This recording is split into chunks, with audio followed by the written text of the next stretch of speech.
Não é fácil a gente publicar, a gente apanha bastante, né? Então, por exemplo, eu tive um trabalho, aquele trabalho que eu mostrei da Aline Neves, que a gente publicou na Biomassa e Bioenergy, né? Que é a 1 e a 2. Esse trabalho rodou umas 9 revistas para a gente conseguir publicar. Então foi muito, muito tenso, mas o que era interessante, gente, as revistas negavam argumentando. Então a gente usou os argumentos para melhorar o trabalho. Então é importante a gente não desistir, tá? É uma questão muito legal porque falar isso, porque é interessante, né? Porque hoje parece que a gente vive numa geração, eu digo isso porque eu tenho filhas, né? Uma de 9 e uma de 5, vai fazer 6 anos, que a gente percebe que essa geração parece que desiste muito fácil das coisas, né? E a gente tem que insistir. Então esse trabalho, para mim, da Aline, foi o trabalho de maior superação que eu tive em termos de paciência para publicar. Vários não, várias críticas, dizendo que o trabalho não servia para nada, que o trabalho não agregava nada, e a gente insistiu, melhoramos, claro, de acordo com o que a gente fez, porque a gente não podia mais voltar para repetir, né? E a gente conseguiu, depois de muito tempo, publicar nessa revista de qualidade. Mas veja, é importante a gente analisar o potencial do trabalho, né? A gente tem que confiar, mas a gente tem que ser também pé no chão, tá? Não adianta eu ter um trabalho que teve muitas limitações e a gente pensar mandar para uma revista A1, né? Então, a gente tem que analisar o potencial e ser realista, né? Mandar um trabalho, cara, a gente tem que mandar para uma revista logo melhor, uma boa, porque depois a gente vem, pelo menos vem com as sugestões. O que a gente não pode é queimar cartucho, né? Mandar, por exemplo, eu estou aperreado para defender minha dissertação e preciso publicar, submeter o meu trabalho. Quem está no mestrado e no doutorado é assim que acontece, né? Para poder publicar, para poder defender ou ter o diploma de mestre ou doutor, eu tenho que ter a submissão de um artigo, né? Então não adianta eu só cumprir essa etapa e queimar cartucho. Por quê? Se eu mando para uma revista, gente, vai para revisores internacionais, a gente não sabe quem. Vai que eu mando um trabalho muito ruim, o cara vai olhar e vai dizer, poxa, José, Maria, né, Josefa e João mandou esse trabalho da UFAL tão ruim, né, com um texto muito mal escrito, aí de repente você melhora esse texto e manda para outra revista, e de repente cai nesse mesmo avaliador, né? E aí você pode sofrer com isso, né? Ou também, por exemplo, você submeter o trabalho e depois pedir para retirar. Isso é péssimo, não pode. Então, o conselho que eu dou, enquanto estiver escrevendo a dissertação, vai escrevendo o artigo também em paralelo, né? Fazendo um estudo, gente, do que tem de artigo. Não adianta a gente pensar em inventar roda. Ver o que tem na literatura, de artigos de referência, de artigos de revistas de qualis aí, muito bom, da nossa área, e procura seguir o padrão deles, não tem segredo, né? E aí, embasado nisso, escolher qual é o foco, qual é o periódico que a gente vai submeter, tá? Com certeza o seu orientador vai te ajudar bastante na definição do periódico que você vai submeter. Deixa eu ver aqui no chat, o que é que nós temos aqui. Bom, nós temos assim, algumas perguntas, deixa eu ver. Professor, sobre referenciação, li 3 artigos diferentes e nos 3 tinha citações diferentes, mas de um mesmo autor. Nesse caso, o melhor seria eu usar esse autor como referência, mesmo tendo visto esse autor sendo referenciado por outro? Tive essa dúvida. Isso é importante, gente. É o seguinte, antigamente a gente não tinha muito acesso às revistas. Sabe como era antigamente? Impresso. Então, como é que a gente ia ter acesso ao artigo impresso, né? Então, a gente pegava uma tese de alguém impressa que citou um artigo de lá dos Estados Unidos. Então, a gente usava o APUD, que é o citado por, né? Então, eu botava assim, o meu trabalho, por exemplo, o trabalho dos Estados Unidos, sei lá, John, 1970, APUD, Amorim, 2020. Ou seja, John, 1970, citado por Amorim, 2020. O APUD ainda pode ser usado, mas caiu em desuso. Por quê? Porque nós já temos acesso a tudo que é periódico, tá? Então, primeiro passo que eu digo, a Francine que perguntou, primeiro passo, vê se você consegue a fonte de origem, tá? Porque, de repente, você pode dizer assim, de acordo com Amorim, que sou eu, a digestão anaeróbia é um processo que ocorre assim, assim. Não foi eu que descobri, não. Eu coloquei no meu artigo isso e referenciei o, sei lá, o que era, meu Deus, o Lettinger, por exemplo, que é um grande pesquisador holandês que falou isso, sobre o reator WASB, por exemplo, que é um reator anaeróbio, né? Aí eu coloquei no meu trabalho, de acordo com Lettinger, o reator WASB é um reator assim, assim, assim, né? Aí vamos supor, a Francine pegou o meu trabalho, aí disse, de acordo com Amorim, o reator WASB é isso, isso, isso. Na realidade, essa informação não pertence a Amorim, pertence a Lettinger, né? Se você não conseguir acesso ao Lettinger, você usa o APUD. Então você bota, de acordo com Lettinger, 1900 e lá vai bolinha, APUD e Amorim 2020, o reator WASB é tal, tal, tal, tal. E aí o Lettinger você não coloca na sua lista de referências, só coloca o Amorim, o final, tá? Isso aí é a BNT, tá bom? Então eu sugiro que vocês sempre procurem buscar a fonte de origem. Caso não encontrem, use o APUD, tá bom? Para artigos científicos em revista internacional, a gente só costuma citar artigos em revista internacional. Por quê? Se eu citar lá o Amorim, por exemplo, se eu citar o meu TCC, da minha graduação, o meu TCC não está publicado em nenhum lugar, né? E aí vamos supor que eu citei uma metodologia do meu TCC. Aí eu botei na minha revista para um periódico internacional. Eu fiz o tratamento térmico das minhas bactérias usando a metodologia descrita por Amorim 2004, que foi o ano do meu TCC. Só que esse Amorim 2004 é meu TCC, que está em português e que não foi publicado em lugar nenhum. Então, como é que o cara lá, o revisor, vai ter acesso a essa informação? Né? Então, você pode colocar assim, essa minha metodologia foi adaptada de fulano de tal, que é de uma revista internacional em inglês, né? Onde utilizamos a seguinte metodologia, beleza?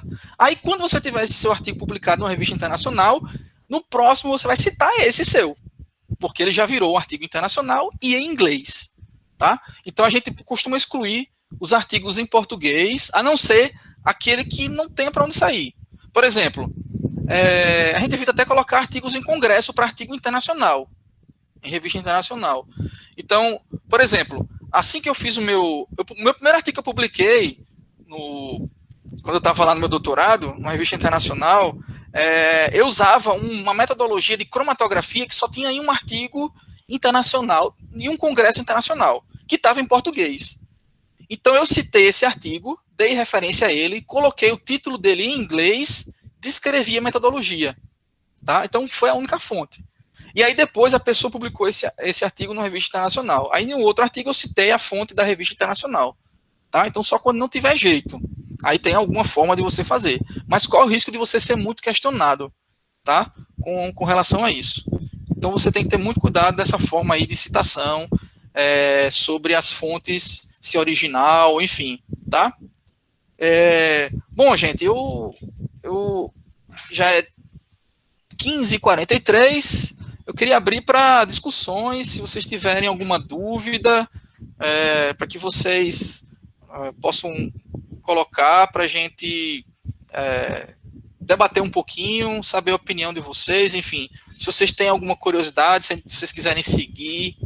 Eu tenho um outro curso que é sobre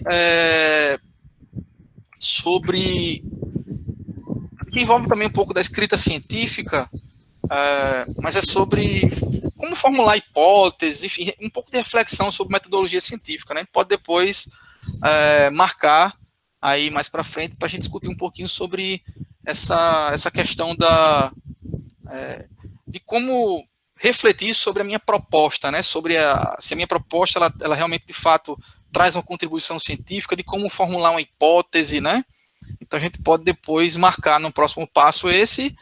Também temos um outro de currículo Lattes, onde eu dou dicas de como preencher, de onde colocar algumas informações, certo?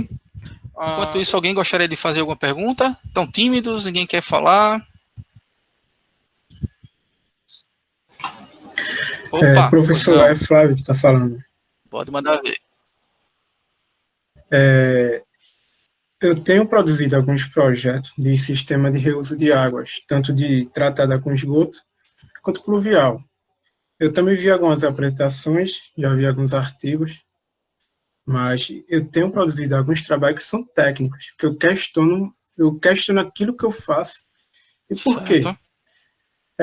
Um trabalho publicado num artigo técnico, ele se torna mal visto para avaliação científica? Não, não, essa é uma boa pergunta, tá? Inclusive, quando você for escolher a revista que você vai enviar seu trabalho, você tem revistas que têm um foco mais científico e você tem revistas que têm um foco mais técnico. Eu vou dar um exemplo a vocês. A Sabesp, na verdade, a CETESB, que é o órgão ambiental de São Paulo, não sei se vocês conhecem, tem uma revista chamada Revista DAE, D-A-E. Essa revista DAE é uma revista que publica muito mais artigos técnicos, tá? Mas não impede que você também submeta o seu artigo científico numa revista técnica. A única questão é o seguinte, é que na hora de avaliar o Qualis pela CAPES, essas revistas mais técnicas, elas vão ter uma nota, um fator de impacto menor, tá? Então, o seu artigo não vai ser mal visto, mas assim, a revista ela vai ter uma limitação em termos de avaliação, de fator de impacto, tá? Então não há. Eu tenho artigos publicados na revista DAI, por exemplo, revista técnica. É o que eu disse, você tem que analisar o escopo do seu trabalho, tá? Agora você tem que ter cuidado. Por exemplo, se você está no mestrado ou no doutorado que é acadêmico, né? Então você corre um risco muito grande de você propor um trabalho técnico, a não ser que o foco do programa de pós-graduação seja mais profissionalizante, né? Porque nós temos os cursos de pós-graduação acadêmicos e os profissionalizantes, tá? Então, dependendo do foco do programa, você pode ter problemas na hora de você defender a sua dissertação ou tese, né? Porque às vezes você não consegue justificar o seu trabalho como um trabalho científico, né? Mas como um trabalho técnico. Mas tem programas que são profissionalizantes que você consegue, sim, enquadrar aquele seu trabalho de acordo com as expectativas do seu programa. Por exemplo, tem cursos de graduação que permite você fazer um TCC como um projeto. Não uma pesquisa necessária, um trabalho científico, tá? Então você pode apresentar um projeto, é um trabalho técnico, né? Sem nenhum problema. Então você tem que ver o foco do programa. Mas com relação a isso, vocês podem ficar tranquilos porque o trabalho ele vai ser construído com o seu orientador, tá? Então o seu orientador ele vai analisar e vai dizer, não, Flávio, essa sua proposta, de fato, ela tem uma contribuição científica, sim. E para confirmar isso, você ainda vai defender o seu trabalho no exame chamado de qualificação, tá? E aí a banca vai se reunir e vai dizer assim, olha, Flávio, seu trabalho está num bom caminho, pode seguir, seu trabalho tem uma contribuição científica. Ou então a banca pode dizer assim, Flávio, eu acho que você tem que mudar um pouquinho o foco do seu trabalho, se eu fosse você, eu ia por esse caminho, assim, assim, assim. Pronto, aí você pode absorver esse encaminhamento para que você tenha um trabalho mais científico do que técnico, entendeu? Então você pode ter num trabalho só um trabalho técnico e científico. E aí você pode pegar uma parte dele, publicar numa revista técnica, e você pode pegar o geralzão, claro que você não pode repetir informações, e publicar numa revista científica. O conselho que eu dou é o seguinte, gente. Se você tem a oportunidade de publicar o seu trabalho, né, numa revista muito boa, não queime cartas. Não queime cartas publicando, particionando seu trabalho. É muito melhor você ter, sei lá, um trabalho numa revista A1, A2, do que você ter dois numa B3, por exemplo, porque a pontuação é muito diferente, tá? Então, esse diálogo ele é muito particular com o orientador e a banca também, tá? Então, a banca vai conduzir a isso. Então, vocês vão construir uma proposta, a mesma coisa os alunos da graduação, constrói um projeto de TCC, defende, e aí nessa defesa, eu digo que é um dos momentos mais importantes, é a qualificação e a defesa do plano, porque é onde você vai ouvir de especialistas dicas de como você chegar ao seu objetivo final do trabalho. Vamos lá, deixa eu ver se tem mais alguma pergunta. Aqui, deixa eu ver. Por que só usa os artigos em inglês? É padronização mundial? Na realidade, Francine, é a língua universal, vamos dizer assim, né? Mas você tem trabalhos, por exemplo, eu achei um trabalho uma vez que estava em chinês. Só que era impossível, né? Se vem um francês, um italiano ou um espanhol, você ainda olha ali assim, né? Bota no tradutor, consegue ver. Mas e no chinês, que a gente não conhece, né? Aqueles símbolozinhos lá. Então, assim, é um padrão. Então, por exemplo, tem revista internacional que diz que você pode publicar em inglês ou espanhol. Se você publica em outra língua que não seja inglês, a abrangência da revista é menor. Ou seja, seu trabalho vai ter um alcance muito menor do que um trabalho escrito em inglês. Entendeu? Você tem revistas internacionais que aceitam em português. Só que seu trabalho vai ter um alcance menor do que um trabalho publicado na língua inglesa. Tá? Então é por isso que a gente usa a língua inglesa como a língua universal, né? Vamos lá. Trabalhos de tese e TCCs que tenham sido publicados nas plataformas das universidades também não são interessantes para serem citados. Maria Clara, são interessantes sim, tá? Mas você tem que ver, por exemplo, o escopo do... Você tem que ver onde você vai publicar, tá? Porque, por exemplo, você vai publicar numa revista... você vai publicar numa revista internacional em inglês, né? E vai citar, por exemplo, o trabalho como um aspecto importante da metodologia. A metodologia do seu trabalho está descrita lá, né? Então você corre o risco de ser questionado pelo revisor, porque aquele trabalho não está acessível a todos, né? Não está indexado em uma base dessa de buscas, tá? Por exemplo, no periódicos, em uma revista, e aí você pode ter algum problema. Agora, se só tiver aquela opção, você faz o que eu fiz, né? Num artigo que eu publiquei. Eu tinha um método de cromatografia que estava num artigo em português, num congresso. Então eu fiz na minha referência uma adaptação, que aí você tem que ver a BNT, você coloca o título em inglês, e aí eu tive que descrever brevemente no artigo a metodologia, entendeu? Aí depois que você tem ali, aí você pode depois usar essa referência, como já é numa literatura internacional, para o próximo artigo, né? Tá? Citando a fonte original, tá certo? Vamos lá. Assim, estão perguntando se está sendo gravada. Gente, está sendo gravada, sim. Está perguntando se pode compartilhar. Posso, sim. Eu vou fazer uma edição para compartilhar no YouTube com vocês. Aí eu vou tentar usar aqui, estou aprendendo, mas vou tentar usar alguma ferramenta para, inclusive, ocultar os nomes das pessoas, né, para não expor ninguém, tá bom? Ou fazer alguns cortes somente focando na minha fala, tá bom? Para a gente não ter nenhum problema de... Pode ser que alguém não queira, né? Aparecer, enfim, tal. Então, vou focar, vou fazer alguns cortes e vou disponibilizar, sim, para que vocês acompanhem e tentem fazer o passo a passo. Sobre a apresentação, posso sim disponibilizar, gente. Eu posso enviar. Vocês podem mandar um e-mail para mim, tá? Eu vou colocar aqui embaixo.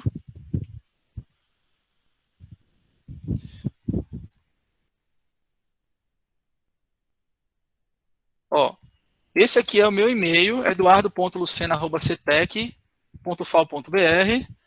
Vocês podem mandar um e-mail para mim pedindo material. Só compartilhando com vocês. Não sei se vocês ainda têm aí mais um tempinho. Eu queria, se vocês quiserem, eu posso mostrar para vocês último artigo que a gente submeteu, que eu submeti com a aluna. Eu vou compartilhar com vocês aqui uma última experiência, um artigo de uma colega nossa, a Tassiana, não sei se ela está por aqui.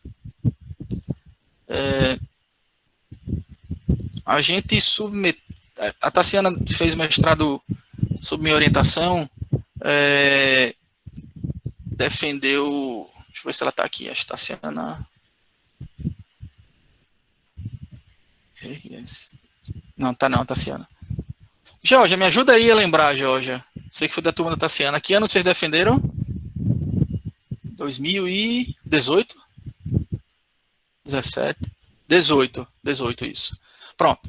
Então, em 2018, a Tassiana defendeu e aí a gente começou a saga do artigo, né? Então, ela teve que submeter um artigo e aí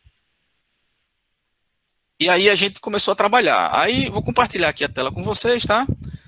Então a gente primeiro mandou para essa revista, aí o artigo foi rejeitado, aí nós mandamos para essa outra aqui, Waste and Biomass Valorization, né?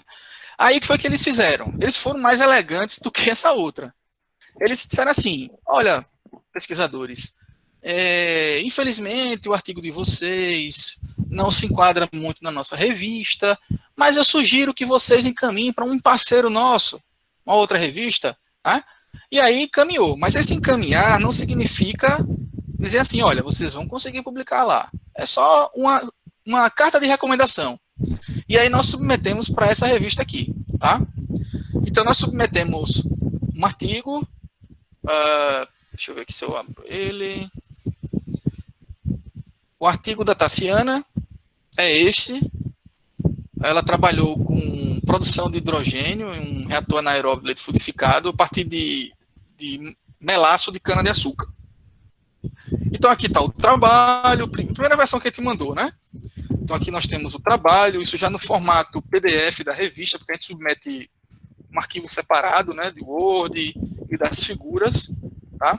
Aí mandamos, a gente coloca sugestões de revisores, escreve uma carta, né, para apresentar o trabalho, dizendo, olha, o artigo intitulado tal, submetido a uma pesquisa original, né, que a gente quer submeter para a revista. Nós informamos que esse artigo não foi submetido, não foi publicado em outro lugar, porque tem que ser... Você não pode publicar em mais de um lugar, né, lógico, porque tem a questão de direitos autorais. Quando a gente manda para uma revista, tem uma editora, né, e aí você tem que assinar um termo dizendo que você não publicou em nenhum lugar. Aí a gente relata o que é o objetivo do artigo e pede para que ele seja aceito para consideração, né. Bom, e assim passou aí alguns meses. Tem artigos que levam até um ano, viu, gente, para a gente receber a resposta da revisão. Aí veio a revisão. Aí veio a revisão do artigo, né? Nessa revisão, vários aspectos foram levantados pelos revisores. Então a gente manda para a revista, lá tem um editor que encaminha para os revisores. Revisores, e aí as cegas, eles não me conhecem, eu não os conheço, enfim. E aqui está exatamente o arquivo com os comentários. Então, por exemplo, o editor fez alguns comentários. O editor da revista, a gente manda primeiro para o editor, né? E aí tem aqui os comentários, e para cada comentário a gente escreveu uma resposta, tá? Então aqui tem os comentários do editor, a gente teve que responder cada um, tá? Mesmo elegantemente para dizer assim, não é bem isso, é assim, aí mostra, fulano de tal, fez isso, aquilo, aí bota a referência. Ou então, assim, concorda, né? De fato, a gente mudou no texto, alterou no texto, a informação, né? Enfim. Aí aqui a gente tem os comentários do revisor 1, para cada comentário a gente responde, né? E aí veja que nesse aqui, ó, eu usei até referências para justificar um aspecto que eu coloquei aqui para justificar a resposta da pergunta dele. E coloquei a referência, que é um artigo que eu publiquei, tá? Bom, e aí vai, né? Aí do revisor 2, várias perguntas e várias respostas. Tá vendo isso aqui? Tudo isso aqui foi revisão. Gente, isso aqui foi de um dos artigos. Fora os outros que a gente mandou, né? Mandou para uma que foi negado, que a gente melhorou, para outra também que negou e encaminhou para essa. Aí, junto a isso, a gente escreve, a gente pega um arquivo e escreve com controle de alterações. Ó, a Georgia também está nesse artigo. Tudo que foi alterado.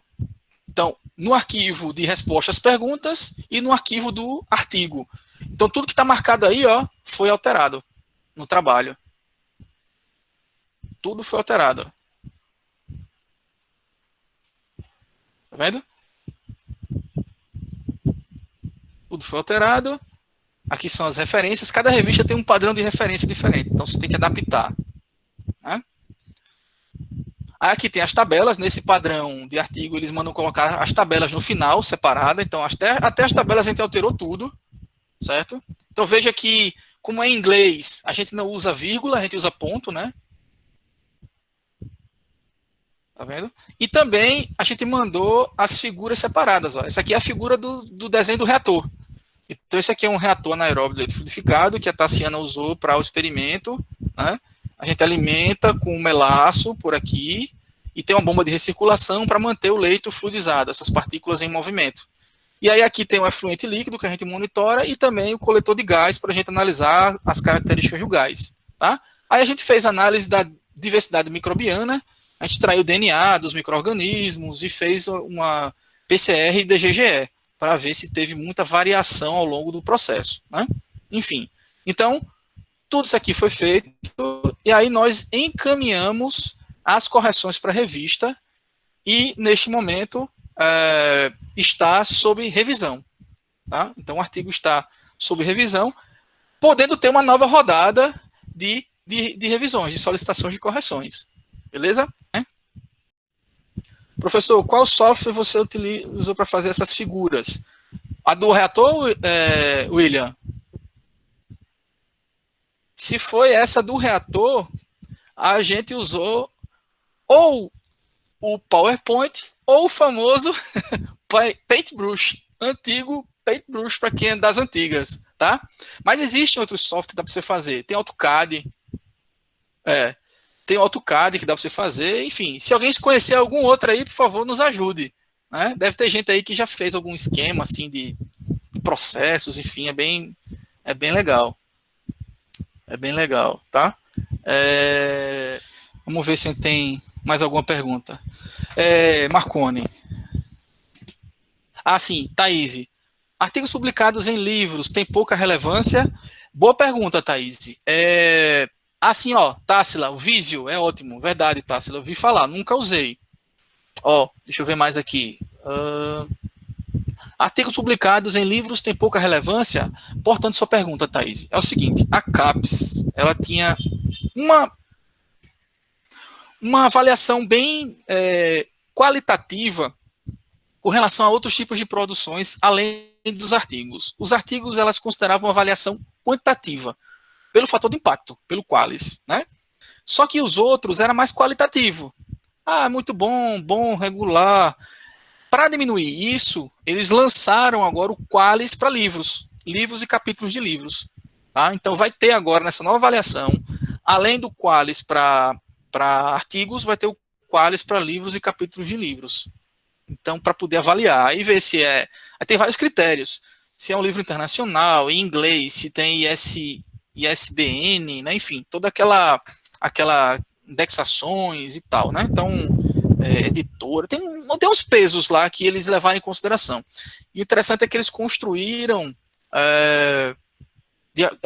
em parceria com os programas de pós-graduação, inclusive o Qualis. A gente avaliou alguns Qualis de algumas revistas baseados nos índices, como, por exemplo, o fator de impacto, né? Então, o fator de impacto é aquela razão ali, não tem para onde fugir. Tá? Número de citações pelo número de publicações. Pronto, a lista agora foi, né? Beleza, lá do formulário do Google, né? Ok. Então vamos lá. Dos livros, ok. A pergunta do Marconi. Professor, as revistas demoram muito para dar respostas sobre os trabalhos serem aceitos ou não? Fiquei pensando se pode acontecer de um aluno submeter um trabalho, mas não conseguir publicá-lo ainda durante o mestrado. É muito comum isso, Marconi. É muito provável, é raro a gente ter um aluno que consiga publicar um trabalho durante o mestrado, porque o mestrado é um tiro muito curto, né? Então, por exemplo, eu tenho um artigo de uma aluna que eu acho que está desde 2014 numa revista e eles não me deram resultado ainda. Fizeram uma avaliação, eu corrigi e está lá. Não sei porque eu ainda insisti em deixar e não mandei para outra, né? Então já teve artigos que eu passei um ano. E teve um artigo que eu mandei com 15 dias chegou a resposta, que é um outro que eu estou trabalhando agora, da Daniele, de Los Angeles, né, que é engenheira civil e fez mestrado em recursos hídricos comigo. Então a gente está corrigindo o trabalho dela, vem um monte de perguntas, acho que é uma revista A2, é o Brazilian Journal of Chemical Engineering, né, acho que é A2, para engenharias 1 e engenharias 2, alguma coisa assim, tá? Então ele está brigando. Pode ser que ele seja aceito, mas pode ser também que não. Ou pode ser que tenha outra rodada de revisão. Já teve artigos que eu mandei que tiveram 2 rodadas de revisão, né? E às vezes tem perguntas que remetem você a fazer o experimento de novo, né? Você não mediu isso, você não variou aquilo, então tem coisa que não dá para fazer, né? Aí você tem que elegantemente justificar, responder aos revisores para não correr o risco de ser negado, né? Beleza? Então depende da revista. Ok, ó, a Francine está dizendo que tem o Draw também, que pode fazer figuras, é o Corel Draw, né? Então tem várias opções aí de aplicativos que dá para você fazer suas figuras, né? Acho que tem que investir nisso, né, gente? Primeiro passo, leitura, uma boa revisão da literatura, uma revisão contínua, constante, né? Antes, durante e depois do seu trabalho, para poder você se manter atualizado, para poder você ter uma boa base de montar a sua metodologia, para você ter uma boa base para você discutir os seus resultados, né? Investir, por exemplo, em softwares para fazer as análises. Então, eu vou usar dados, então eu preciso estudar a estatística. Não adianta eu ter um software maravilhoso e não entender da estatística, né? Então, primeiro passo, vou precisar de estatística? Estuda. Né? Então, eu acho que nos 2 programas de pós-graduação tem a disciplina de estatística, inclusive na graduação, né? Nas graduações do CETEC, todas as graduações têm a estatística como obrigatória, tá? O que mais? Leitura em inglês. Gente, tem que ler em inglês, mas assim, não precisa pegar o artigo e traduzir linha por linha, não. Olha assim a frase e vê o que é que ela quer dizer. Entende, tá? Cuidado com os falsos cognatos, né? Porque às vezes você acha que tá dizendo lá que se você aumentar a temperatura melhora, às vezes não é, às vezes é o contrário, né? Então tem que tomar muito cuidado, certo? Então não vai ter jeito, vocês não vão conseguir fugir da leitura em inglês, porque realmente as melhores referências, elas estão em inglês, né? Muito mais consolidadas, porque passou por revisão de pares que são pesquisadores aí internacionalmente experientes e reconhecidos, né? Enfim, de qualidade. Certo? O que mais? Mais alguma coisa? Então era isso, muitíssimo obrigado.